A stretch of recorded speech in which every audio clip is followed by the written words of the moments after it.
Johnny McGonigal, Michigan week has arrived. I'm Bob Flounders. Johnny, we are excited. I saw you drinking water. I have some water near me after the Cowboys-Eagles game on Thursday or Sunday at 4:30, and the interesting finish. I've been drinking water. I was a little worked up. I've been drinking water today to make sure I'm hydrated for the rest of the week. We've got a lot to get to, Penn State fans. A lot to get to. We just heard from James Franklin. It's Monday, lunchtime at Monday. That's the new schedule to meet with James, and he talked about Michigan. Johnny, I think a couple of the questions we could have predicted his answers, but we'll get the Penn State fans up to date on what he was asked about. I thought he had a couple of interesting observations. But Johnny, congrats to your Eagles. Hard-fought game, literally down to the wire. I love the fact that they play twice a year because I think everyone in their life needs a little Penn State Dallas drama, at least twice a year, maybe 3 times a year. But the first game I thought lived up to the billing. A lot of drama. Congratulations. And I just wanted to get your thoughts on what you saw, but also you asked James a question. I thought he had an interesting answer about Michigan, about J.J. McCarthy. So how you doing, man?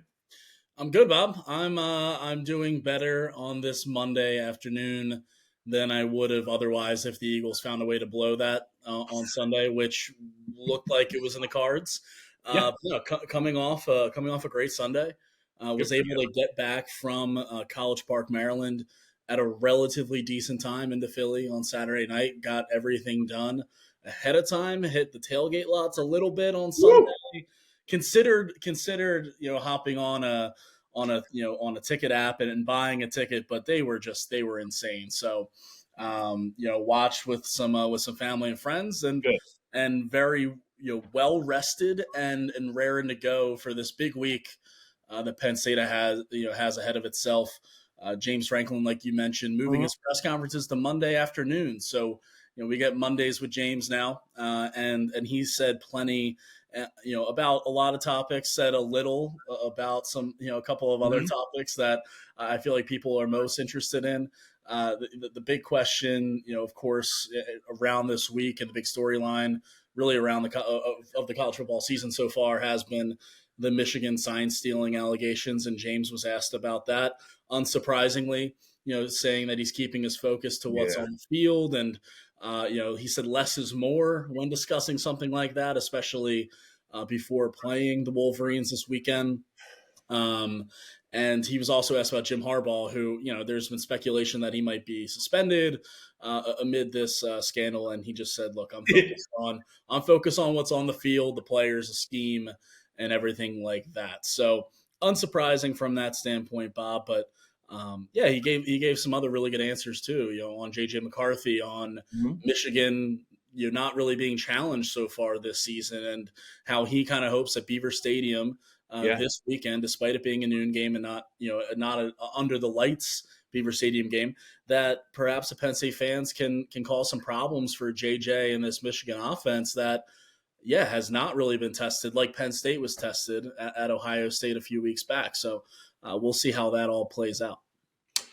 All right, Johnny, I want to try and fold all of this together because I've been thinking about it since late Saturday night after Penn State whooped up on Maryland. By the way, Maryland, man, there's a lot I could say about the Maryland program. I'm not. It's Michigan week, but if it was a slow week, I'd have plenty to say about what I saw from that Maryland program. None of it good.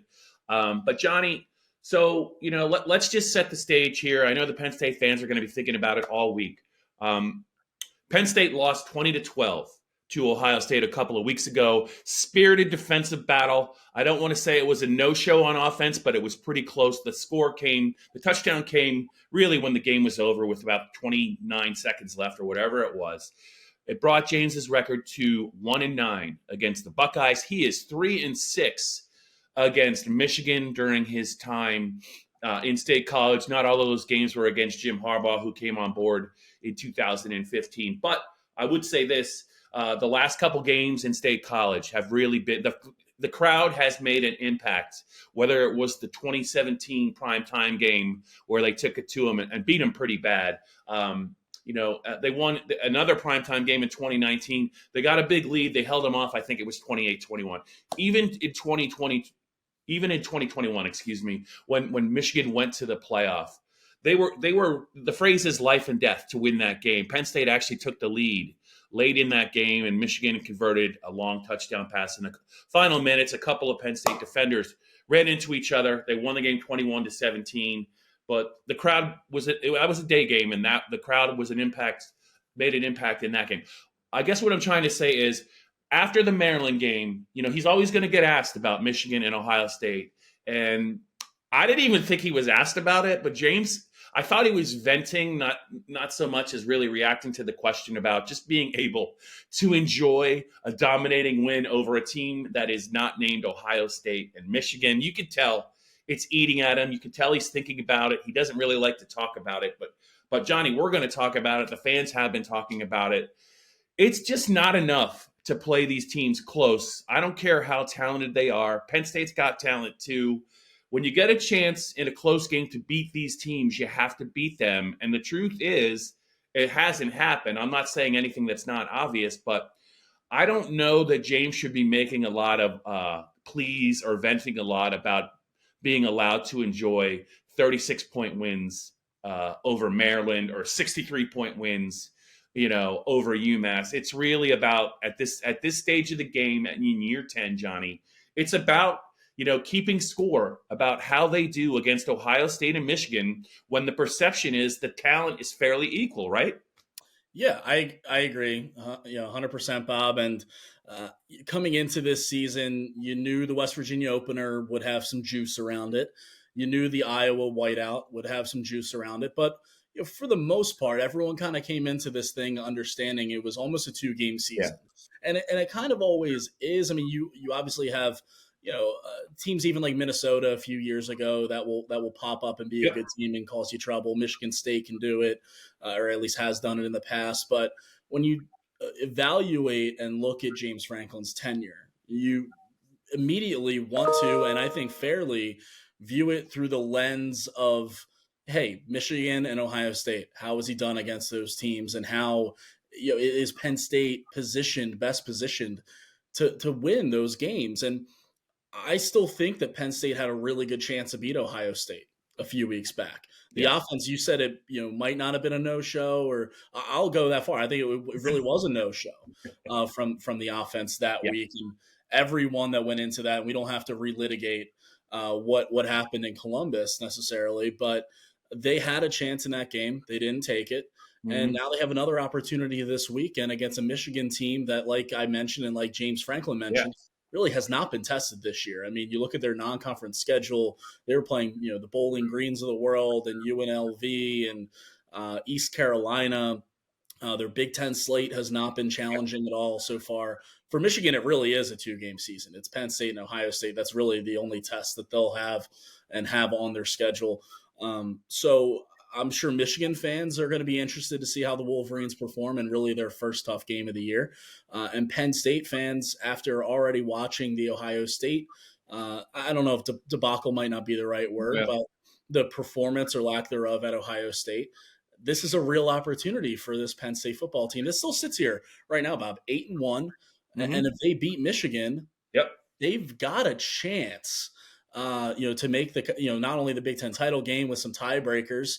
Penn State fans root for Iowa and root for Illinois and root for Northwestern over these next few weeks, because the Big Ten West combined conference record is the tiebreaker in a scenario in which Penn State beats Michigan and Michigan beats Ohio State. Yeah. And all three of those teams are 11-1. But first and foremost, you got to beat Michigan this weekend to really care about that at all. Yeah, it is. Isn't it crazy how, even though it's the worst part about the Big Ten West always is a huge factor in where the Big Ten East is headed. Whether it's, you mentioned the tiebreaker, or they show up in the Big Ten title game and 95% of the time they get trampled, and it just compromises.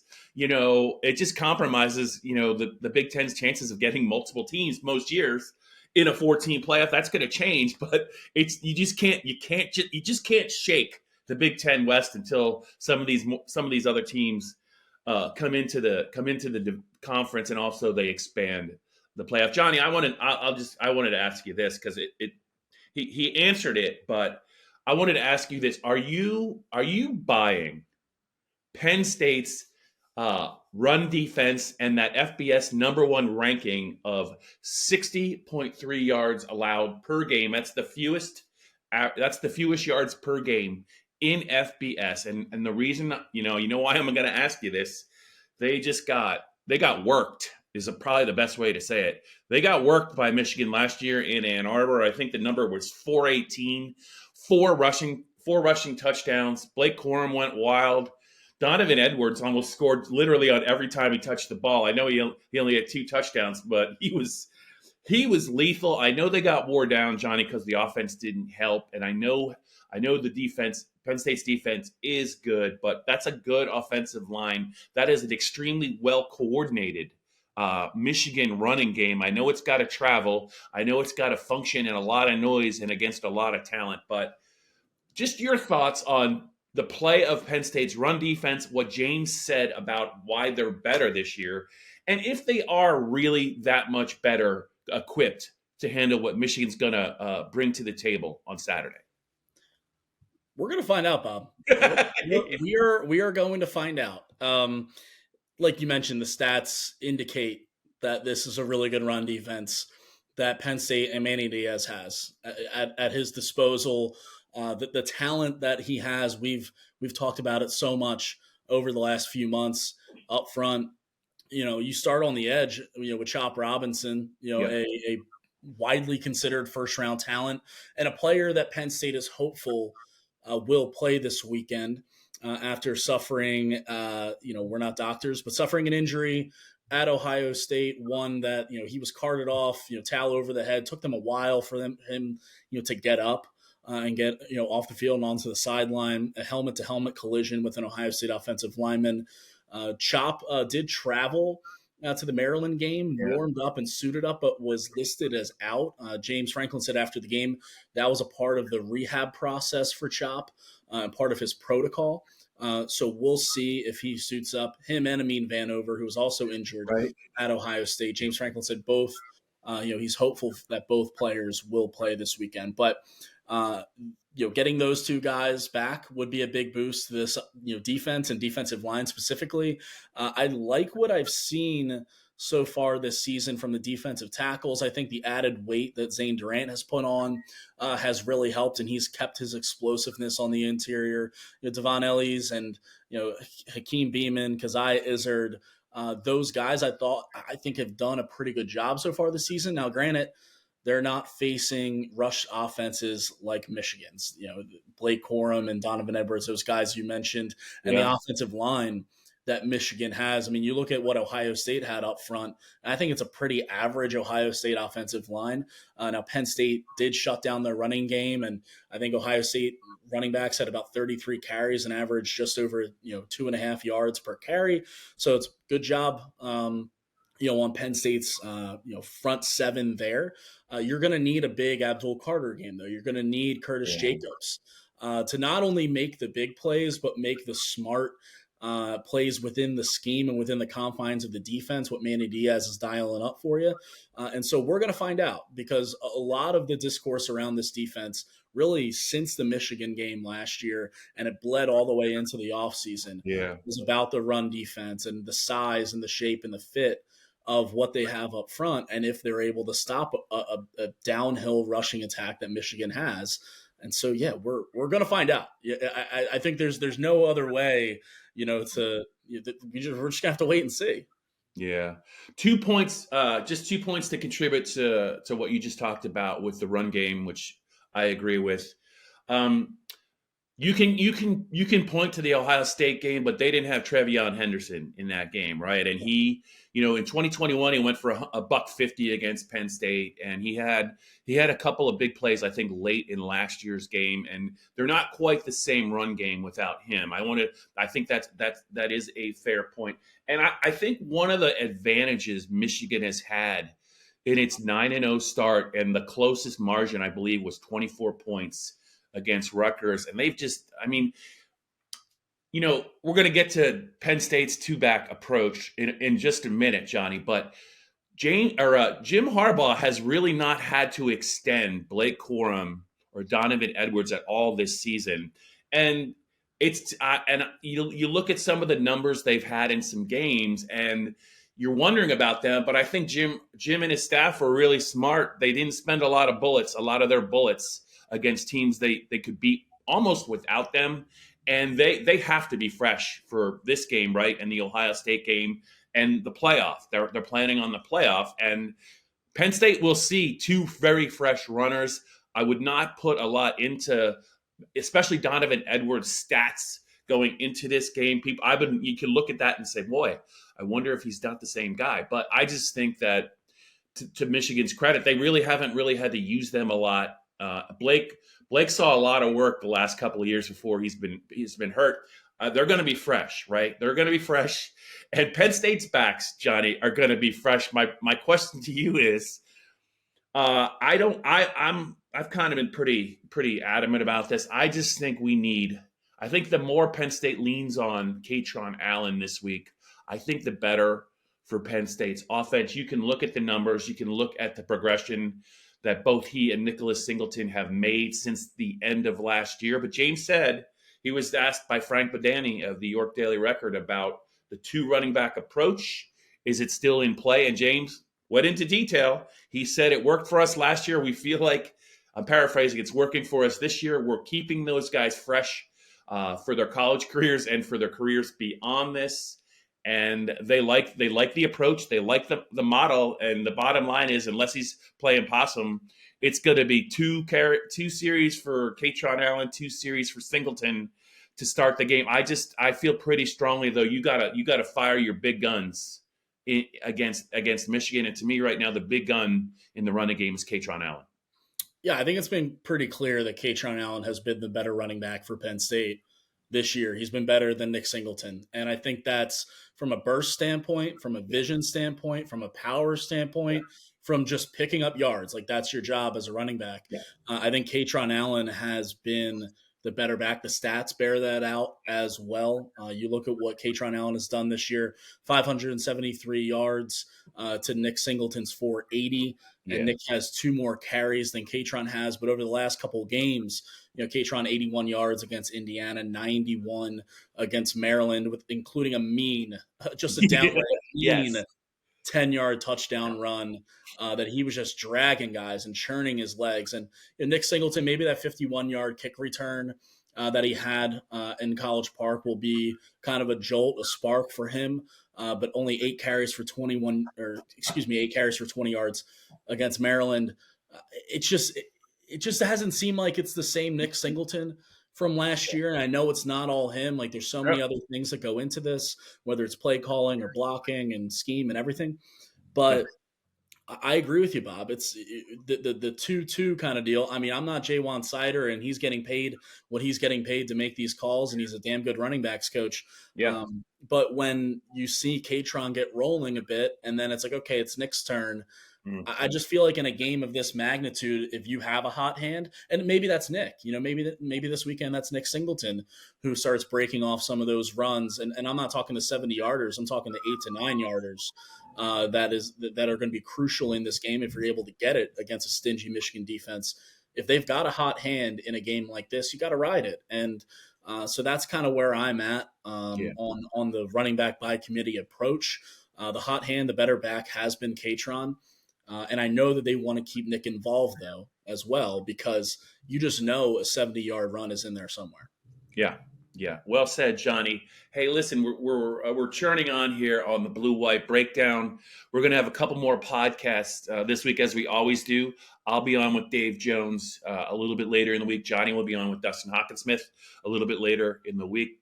We encourage you, our tech subscribers, to reach out to us. We'll reach out to you with information. If you have some questions and comments about the game, please feel free to ask away or to comment away. I'm sure you guys are worked up this week. Johnny, I wanted to get to 2 more points here this week with you. I just think it's really interesting. The 2 points involve Beaver Stadium and the impact in a big game, and also the impact that Dom DeLuca has made on this team. I think it is really remarkable to watch him kind of blossom and thrive and make the most, as James Franklin said this week. Every opportunity this kid gets, invariably, he almost always gets the job done and then some. But before we get to Dom, I wanted to ask you about Beaver Stadium. You went to Penn State. You've been a part of the Beaver Stadium experience. You've covered a lot of Penn State games, if not for us, for the Center Daily Times. You know in a big game what that sound and what that noise is like. The perception nationally is everyone says, the home crowd's worth about 3 points in a big game. I disagree with Beaver Stadium. I was trying to think of a number. Currently, Penn State is a 4.5-point underdog on most betting sites against Michigan. That line could fluctuate.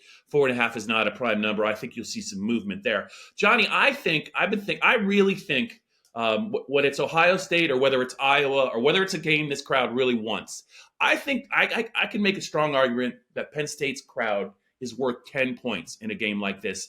You might not see it that way. You might see it actually more. But I just was kind of getting your thoughts on just the impact a Beaver Stadium crowd that is ready to roll, what that can do to another team, even if it's a good team. And can you put a point value on what you think the Beaver Stadium crowd could be like or impact like for Penn State, Michigan? I kind of like 10, Bob. I don't think I'd go any higher than that. That's a lot. Maybe a little lower, maybe a touchdown. And we did see that. I'm pretty sure this game opened as a 6-point, spread in Michigan's favor. And I think, like you mentioned, it's gone down already. So perhaps, bettors out there are seeing value not only in Penn State as a team, but Penn State and Beaver Stadium as an atmosphere and as a challenging one for this Michigan team that, like we talked about already, has not really been tested this year. And when you were rattling through some of the home games against Michigan in recent years, the Mo Bamba moment just kind of stuck out in my head where Michigan comes out, the music's blaring, the crowd is going crazy. And, I forget it, they had to call timeout to avoid a delay of game on the first play of the game. I think that might have been the 19 game, maybe. I think it was, but I do remember they just were not. They couldn't do anything. They were in the wrong part of the field, and the crowd was getting after it, and they had to take their foot off the gas. When Mo Bamba is blaring, you just got to call timeout. You got to take a breather. But it really was one of those really cool moments, and one of those moments that gets shared on social media every time the Michigan game comes around, and rightfully so, because that's the kind of impact this crowd can make on Saturday. And I think Penn State's players, they've always fed off of that, but I think situationally too, right? You lose the Ohio State game. If you want to go where they want to go, and that's a phrase that James Franklin has used. They want to go to the Big Ten title game. They want to go to the college football playoff before it expands to 12 teams.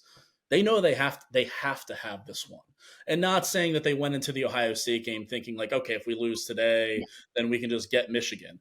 But they know they need to have this one. And I think the Penn State players can be able to feed off of that crowd, that everyone in that stadium knows that they need this one. And they also know that it's Jim Harbaugh on the sidelines, assuming he is on the sidelines. And Connor Stallions is probably going to be up in the top deck filming. There's just been so much. Obviously, Penn State fans don't like Michigan, and there's a reason for that. There are multiple reasons for that over the years. And I think you're going to have that kind of atmosphere on Saturday. I really do. Noon start, 3:30, 7 o'clock, whatever it is. I don't think it's going to matter for those fans. Yeah, I do. I know we're splitting. I think it's going to be the largest crowd at Beaver. I do think between the fact that it's Michigan, it's unbeaten Michigan, it's Jim Harbaugh, the sign stealing stuff. I mean, the word I've been using is Thunderdome. I do think this will be an impactful crowd, and we all know it. Penn State fans know it. James Franklin referenced it. Michigan has not been made uncomfortable almost the entire season. I know they've trailed. I think Indiana got up on them 7-0. I think Rutgers got up on them 7-0. But this team has not had to sweat at all, and it's a tribute to how good they are. But at some point, it doesn't really matter how good you are. When you do face a couple of good teams, there's going to be some tense moments, and I think Penn State has to be able to put this team to the test at some point in the middle or late stages of this game and see how they react. And I think that Franklin referenced that the fact that they're never behind the sticks, they're always, whether it's on offense or defense, they're just comfortable. They're never uncomfortable. They could do whatever they want. They could play at the pace they want to. They can call whatever they want. They can take their time. So we're gonna see. We're gonna see if Penn State can make this team uncomfortable. But Johnny, I just wanted to ask you about Dom DeLuca. I'm sure. I mean, you could. It's a rich tradition of Penn State football and walk-ins who have really had good careers at Penn State. But in recent memory, and I might be missing one, I'm trying to think of a guy who has gotten more out of his walk-on experience. He's now on scholarship. He's now a team captain, and he is a linebacker, an outside linebacker, key player on special teams. And it just feels like when he's on the field, at some point in a game, he's going to make a play that benefits Penn State. And they have all this talent. They have all this NFL talent, even at the linebacker position. But almost every game, this guy's doing something. It's interceptions, right? It's forced fumbles, fumble recoveries. He blocks kicks. You know, he finds a way to make an impact. Obviously, James Franklin can't. I mean, he is fond of this guy, and he should be. But for a guy to do this at a school like Penn State, not only as a special teams player but as a defensive player, I'm scratching. I'm really trying to think of a guy who's gotten more out of his ability and his opportunities. And I'm sure there is, but Johnny, he's got to be near the top of the list. Bob, it's interesting, you know, and telling that after the Maryland game, I asked James Franklin about Abdul Carter, who is coming off of that freshman year that he had, widely considered one of the best or most talented and promising linebackers in the country. And I asked James about Abdul, what I thought was Abdul's most complete game so far this season. And he talked about Abdul and his talent and what he means to the defense, but he opened it up and said the linebacker group as a whole. And he mentioned Dom DeLuca being the man. And I think he actually used that phrase, like Dom DeLuca's the man. And Dom has provided a lot for this defense, special teams, for this locker room. He's a captain. He's a guy that players look up to and appreciate and respect. And so I think you talk about Michigan potentially getting uncomfortable or making them sweat. What better way than a Dom DeLuca interception return for a touchdown to make them sweat? We're smiling and whatever, but like he's capable of those kind of plays. He is, and I think everyone within this linebacker group is not only capable of those kind of plays, but will have to obviously make big plays on Saturday, but also fit their runs and be on the same page and be cohesive and communicative. Because a couple weeks ago, the whole group as a unit was not like that against Indiana. They clearly were against Maryland. And as much as the front four gets a lot of the blame for what happened in Michigan last year, you saw some linebackers not fitting their lanes properly. And so I think having a Dom DeLuca out there who can not only make a big play, but he's a smart guy, knows what he's doing. Curtis Jacobs, Abdul Carter, uber talented. Kobe King, I think, has played really well this season so far. Even Tony Rojas, true freshman, getting an interception at Maryland, I think is a boost for his confidence if he needs to step in and play some reps at linebacker against Michigan. So I like where this linebacker room is coming off the Maryland game, and I think that's only a positive going into a game against Michigan where that they're going to need to have big games. They're going to be relied upon. Yeah, John, I think you hit on something. If at the end of the game or late in this game, if you and I are in the press box and all we're talking about are Drew Aller, Keandre Lambert-Smith, Kaytron Allen, maybe Olu Fashanu, Adisa Isaac, Johnny Dixon, if we're just talking about those guys, then Penn State's probably in trouble. They're going to need all the pieces. Producing. There's some good people that we haven't talked about. We talked about it on another podcast. The guys who need to step up in November. Abdul Carter was one of the guys we talked about, and he certainly got November off to a good start with his performance against Maryland. But they have to. They're going to need some help. You can't. It's not about 5 or 6 guys playing the games of their lives to beat Michigan. It was encouraging to see Dante Cephas do some good things. There are some other players on this team that are just going to have to they're going to have to pick it up a little bit, and I think they're capable of it. But it just can't be the same guys. They don't have chop, right? So it's going to have to be some other players that come to the front. I think they can do it. We'll see. And just one more thing about Dom. I just feel like whenever he's done playing football, and I would not put anything past him, the way that he keeps getting better and better. I think after Penn State, he could probably play football. I really do, because of what he can, his value, right, to an NFL team. I think he would help an NFL team in multiple ways, and that's how you play for a while. I just feel like at some point he's going to be a coach in college, and he's going to be a really good one. He just has that, and I think that James Franklin already knows that. He's one of those guys that gets it, and he's a guy that I think can relate to guys, and he's a guy that can develop guys because he knows what it takes. I just feel like he is a guy that if he wants to, he's going to be around football his whole life. Yeah, Dom DeLuca, Chad Powers. I'm taking Dom DeLuca. All right, Johnny, before we wrap it up, it's been a productive Monday. Once again, kudos to your birds. Anything else you want to add to close out this remarkable Monday podcast? No, just a reminder to the listeners and those watching on YouTube or wherever else that we're going to have a lot of stuff this week. And I mean a lot, with the podcast with you and Dave. I'm going to be on with Dustin later in the week as well, ahead of this game. Predictions, storylines, like everything under the sun is going to be covered over the next handful of days. So just keep your eyes peeled to wherever you get your podcasts and on PennLive.com /Penn State football to check out the rest of the coverage. You have to plug it. Yeah, we have to plug our stuff, Bob. I love it, Johnny. I couldn't have said it any better. Well done.